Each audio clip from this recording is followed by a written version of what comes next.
This is your daily briefing, and you are most welcome to it. Match day, and it is Wolves away. Tottenham striker Harry Kane has travelled with the squad for Sunday's match, which kicks off at 2. I'll come back to the broadcast issues with that later. A guy called Patrick, regular contributor on the vlog here, made an excellent point yesterday and suggests in this whole hoo-ha about Kane and who's right and who's wrong, and I've made a point about people moralising about the contract and all that. What about this for a solution? Why doesn't Harry Kane go to the newspapers? Why doesn't he suggest in a heartfelt, opening his heart, sort of interview with a serious journalist that Levy has been putting out, bad words about him, about this business of getting fined for non-attendance for training and coming back late and not training and all the stuff that's kind of got fans riled up. And before anybody leaps in and says, I don't think he should do that, or he's already burnt his... But many of you, and I would suggest the bulk of you, still don't see anything bad with what Danny Rose did. And how Danny Rose behaved was pretty dismal, in my opinion. He missed the boat on his opportunity of a lifetime, sharing the same agent, which made it worse, as Carl Walker. And he fell to pieces. He couldn't cope with the fact that he'd been left behind. And he was never the same player after Walker left. So when Danny Rose opened his heart to the Sun, and I think he did it on at least 2 occasions, might have even been 3, there wasn't a great big dig out about that. Danny Rose was, Danny Rose, he's one of our own and good lad and wish the best for him and all that jazz. Whereas the pile on Harry Kane, it seems that people are waiting for any opportunity to tell us how they feel about that. So I agree with Patrick. I think that Kane should go to the papers. Maybe Kane doesn't want to go to the papers. Maybe Kane wants to finish his career at Tottenham. It's doing a funny way of showing us that, but, just a thought. Looking at the game, so we've got Kane has travelled, which is as good news as that could be. Christian Romero is said not to be part of the squad to face Wolves, and that's according to Alasdair Gold. We'll see if that pans out. I'm wondering if he's still yet not quite 100% fit for the Premier League. And you have to say, our transfer business, it's not been awful, but we've signed 3 and none of them are available to go straight into the first team squad. Not in the grown-up sense, which is to say that, Gil and the other guy, Golini, they're not first team starters. So, when are we going to stop making apologies for planning for the future and actually start focusing on what's happening on today and tomorrow? Looking at the game, after a loss in the opening weekend for Wolves, it'll be an emotional occasion here for Wolves fans as they see their former manager, Nuno Espírito Santo, in the opposition dugout for the very first time. I've got to tell you, I've got a pal of mine at the pub who's a massive Wolves fan, really, really nice guy. And he is still visibly choked that Nuno has gone. He doesn't have any bad words to say against Tottenham whatsoever, but he just thinks he's a great manager, a great people person, and also feels that we should take into consideration, or I should take into consideration, that he actually hates giving interviews. But I just thought I'd throw it into the mix. He's a real person, and it gives us greater context, greater perspective, perhaps. Wolves will be hoping the resulted added passion to the occasion can help their team end a 4-game Premier League losing run, which is their longest such sequence since 2012. That was a long time ago. Why have I included that?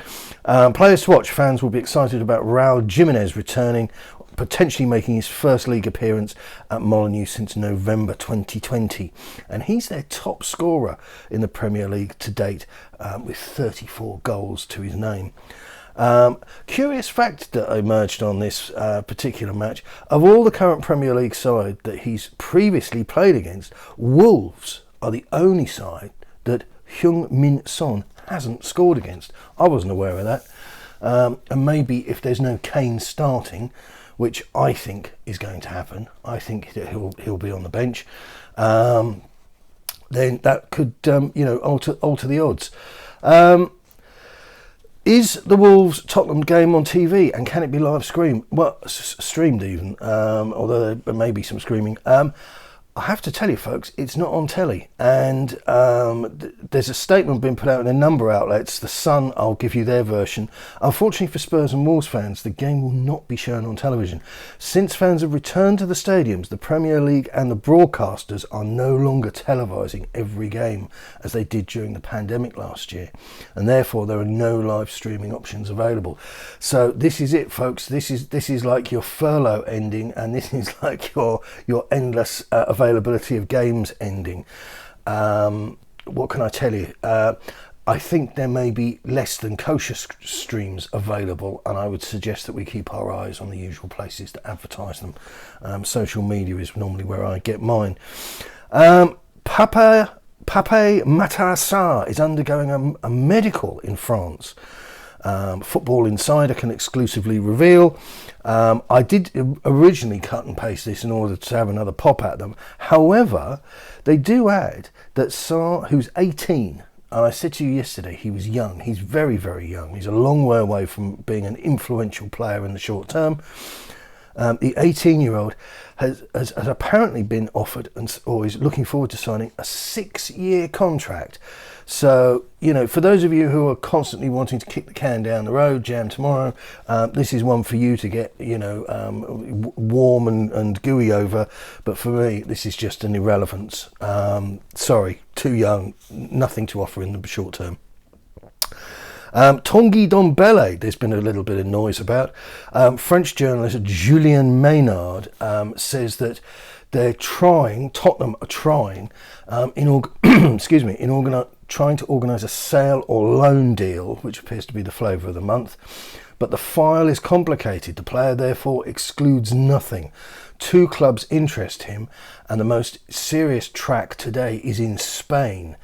If they're discussing with several clubs about Tanguy, leaders of Tottenham have not yet received any offers. The problem is going to be his wages. His wages are enormous, and I cannot see in the current conditions Daniel Levy sanctioning a subsidy for the Frenchman. Doesn't make any sense.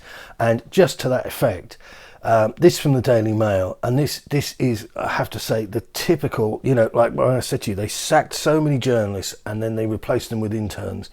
And a chap here who I won't bother naming, for the Mail Online, Tottenham proposed swap involving Tanguy Ndombele and Juventus star Weston McKennie, though Bayern Munich would be willing to offer Corentin Tolisso in exchange for the one-to-way midfielder. Goes on to say what we know, that Tanguy hasn't featured for Tottenham so far this season, and Tottenham would be willing to offer the player, blah, blah, blah. The only problem with this suggestion is that it took me 30 seconds to check. Weston is currently on £40,000 a week, which means they've got to find another £160,000 in order to, get room and board for this guy. And Corentin is on £123,000 a week, so again, another £87,000 or £77,000 if your maths is actually better than mine. Excuse me.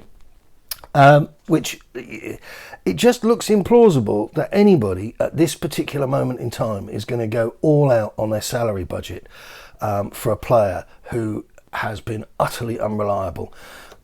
We've spoken about it at length. He's not overweight. It's clearly, I think, like a mental problem, and I don't mean that in a throwaway, disparaging sense. I think the guy has got a problem getting himself focused and understanding what his role is in terms of, I am a footballer and I get up and I go to work and I play football. I think it's that kind of, Janet and John. That's it for the moment. I haven't bothered doing a plausible 11 for this game because I would be absolutely stunned if it isn't the same as the last time and the same as the last friendly against the Arsenal. Stunned. I would be stunned if there's any derivation from that. Harry Kane, this is my guess, is Harry Kane will be on the bench. Doing that at an away game, I can't remember if away fans are allowed into these things. Yes, they are, because of course City fans came in to last week's game. So it's highly unlikely, I think, that away fans are going to dig Harry Kane out. They're not really that kind of punter. They're a different breed, and one that I respect a little bit more than home fans. So yeah, that's it. That's where we are. 2 o'clock kickoff. The game is not being broadcast legally anywhere, so we're going to have to be rely on our lack of scruples, I'm afraid. Okay, if there's highlights, video clips or whatever during the course of the game, I'll bring them to you along with the post-match presser type stuff. Okay, good luck. Keep it on.